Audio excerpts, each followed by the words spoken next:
Sudah Ada jadi. ada pesan nggak Romo buat adik-adik yang ingin masuk seminari gitu? Ada pesan nggak?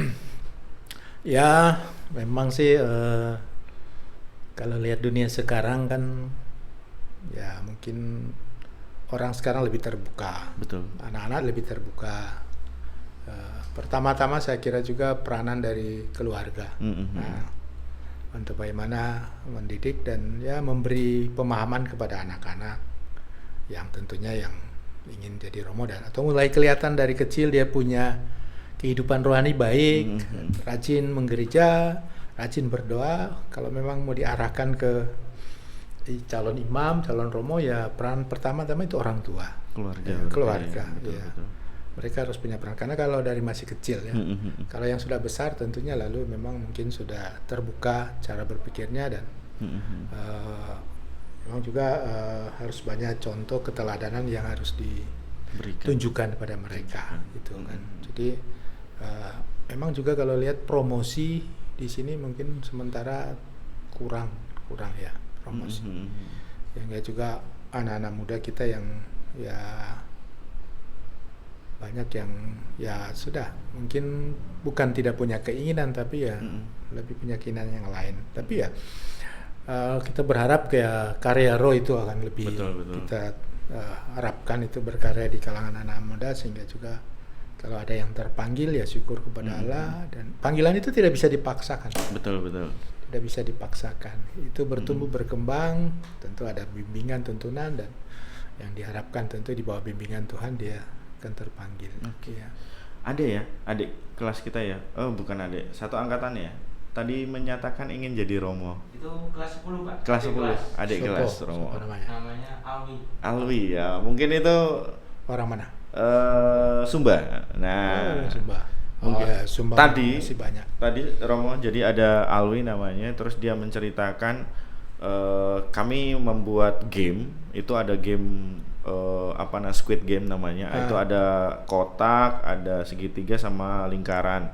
Mereka diminta untuk membuat gambar untuk masa depannya. Nah, si Alwi ini dia membuat jalan yang berliku-liku sampai pada kotak tersebut dan dikasih tanda salib di kotak tersebut. Dia bilang, saya ingin jadi Romo. Memang jalannya berliku-liku seperti itu Romo. Nanti mungkin saya perkenalkan Romo biar kita bimbing bersama. Mungkin dengan cara begitu juga saya ada satu yang berkisah yang saya belum cerita dan memang jarang saya cerita kisah ini. Tapi kalau saya hubung-hubungkan dengan kenyataan sekarang itu mungkin benar seperti jalan itu. Saya dulu masih SD kecil ya. Suatu hari saya jalan ke keluarga di kota Manado. Saya tinggal di kota Taman, kota Manado di sana tuh. Di rumah itu terus malam-malam kami jalan dengan mobil. Kami bersaudara ya. Saudara. Terus bergurau itu. Gurau tadi tanya mau jadi apa nanti. Ya. Ini masih waktu saya tadi belum spontan bilang masuk seminari kan. Saya itu kelas 3 SD ke 4 itu. Di mobil sambil jalan itu tanya kamu mau jadi apa? Terus ada yang nunjuk gitu. Kamu jadi polisi. Kamu jadi sama saya ditunjuk kamu jadi Romo, pastor. Saya kaget saja. Itu lewat begitu saja. Tapi artinya setelah bertahun-tahun saya ingat, itu juga akhirnya saya melihat bahwa itu terjadi juga dan yang dia tunjuk jadi polisi dia polisi memang. Yang satu itu perawat, dia perawat jadi perawat sudah meninggal ya itu. Saya lalu kembali, saya juga benar jadi Romo. Ya cara-cara begitu yang kita mungkin tidak terlalu tapi ya betul. Jalan-jalan Tuhan juga untuk amin Romo. Mengatakan panggilan orang. Betul. Gitu. Selama menjadi Romo, tantangan terberat itu apa sih Romo? Ya. Apa tidak ada tantangan? Ada sih. Di mana-mana selalu ada. Cuma tergantung sih. Saya sih melihat kalau selama perjalanan yang saya cerita tadi kan ya istilahnya saya aman-aman aja lah. Oke. Kalau bilang tempat ya terkadang susah. Ya. Saya bersyukur pernah di paroki yang Sudah tadi yang saya katakan itu di pesisir pantai. Terus setelah masuk di Sulawesi Selatan yang di pinggiran itu masuk di paroki desa yang kadang naik motor lewat banjir. Kadang naik motor itu motor bisa terbalik. Saya pernah jatuh di ya syukur, ini satu cerita. Ya saya tidak merasa ini tantangan berat juga. Tapi ketika lagi jalan tugas ke kampung-kampung itu saya harus melewati jembatan. Dan jembatan itu ya belum jembatan penuh, tapi masih dua apa istilahnya? Dua papan atau dua? Ini tiga pohon. Pohon. Ya pohon. Dia gini untuk bisa mobil lewat. Untuk mobil lewat. Jadi dibuat dari batang pohon beneran ya, Ro? Saya naik motor selesai ibadat di tempat ini mau ke tempat lain. Saya mau lewat jembatan ini, kebetulan saya naik mau masuk tengah, ban motor itu ke pinggir ya. Ke satu inilah hilang keseimbangan. Saya akhirnya motor miring begini dengan badan saya. Tahu-tahu itu jembatan di bawah apa itu? Batu-batu. Kira-kira 10 meter. Ya, untung di samping jembatan itu ada pipa air besar. Kira-kira jarak 1 meter. Saya sih spontan kaki saya itu menopang di pipa. Terus sambil tahan motor begini. Tidak ada orang. Kiri kanan saya tidak bisa balik begini sendiri. Kalau balik sini malah bannya itu mau jatuh. Iya. Akhirnya saya coba tahan. Sampai berapa lama? Hampir ya tidak sampai setengah jam ya. Yeah. Saya lihat belakang nggak ada orang. Lihat sana itu ada orang membajak sawah jauh sekali. Ya bisa apa-apa. Tiba-tiba muncul orang di belakang bawa sepeda. Yeah. Dengan sepeda.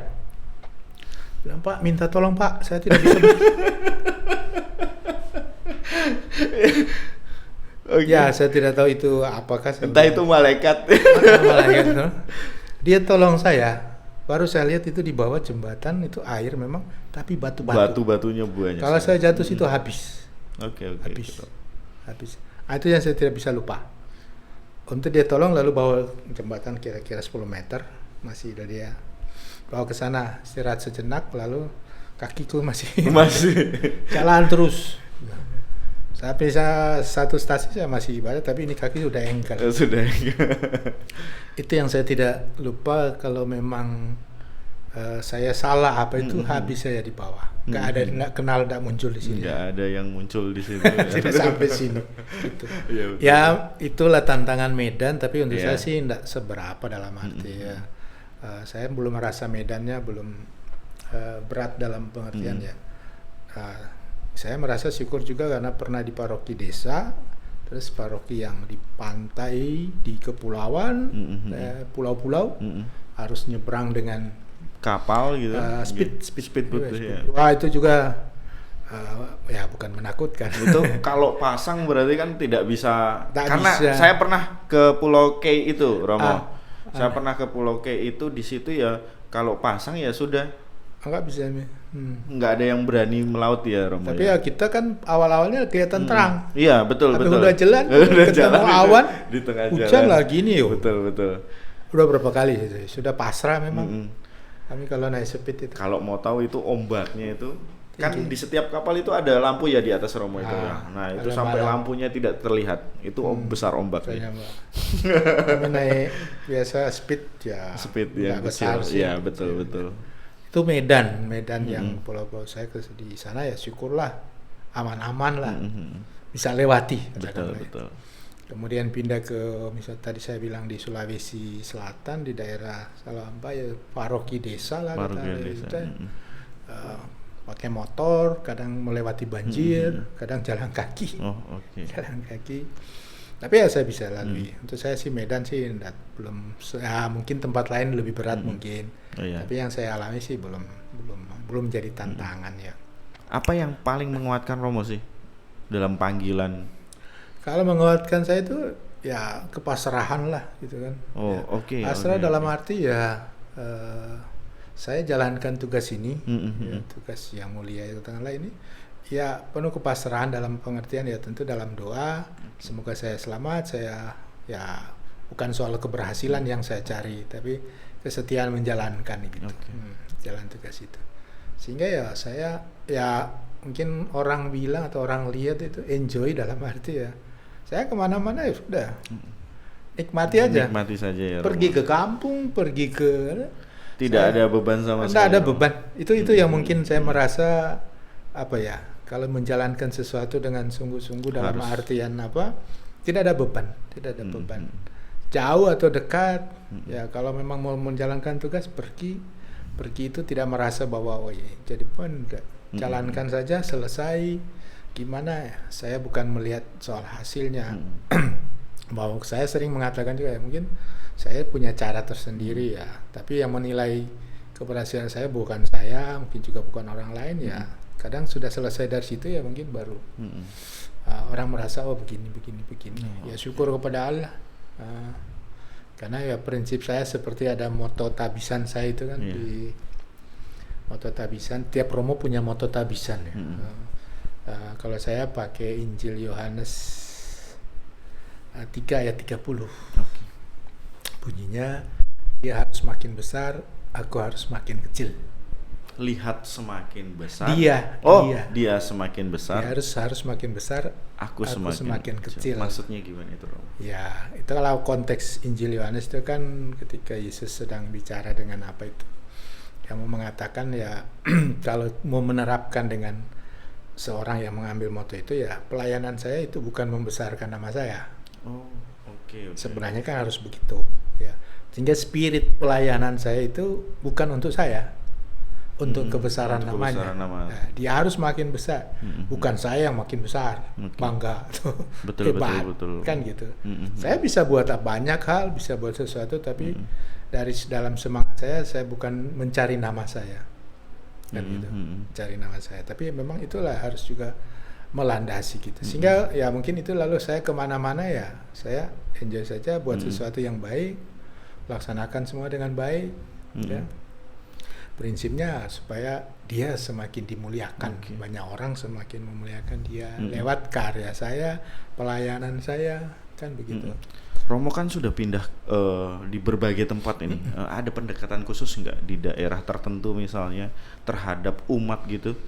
Oh memang si teorinya banyak bisa dibuat. Kalau saya sih pendekatan ya ikut aja dulu. Keinginan dari umat.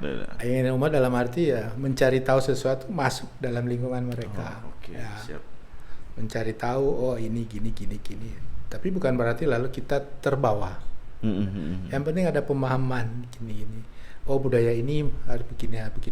Saya paham saja. Cuma kan dalam pelayanan atau dalam praktek-praktek menerapkan misalnya ajaran-ajaran gereja yang kadang bukan tapi gimana masuknya dengan cara mereka, dengan cara budaya ini gitu. Sehingga saya tidak sulit karena ya saya masuk dulu. Tidak punya apa lebih dulu, tapi mengetahui persis mereka buat apa, mereka mau apa, ya ada budaya apa yang mereka hayati, ya cari tahu gitu. Saya cuma berpegang begitu. Kalau saya masuk di budaya baru, saya ikut melihat, mendengar apa yang mereka buat, apa yang mereka hayati gitu. Tapi sekali lagi bukan saya terbawa. Itu jadi pengetahuan untuk saya di tempat saya bekerja.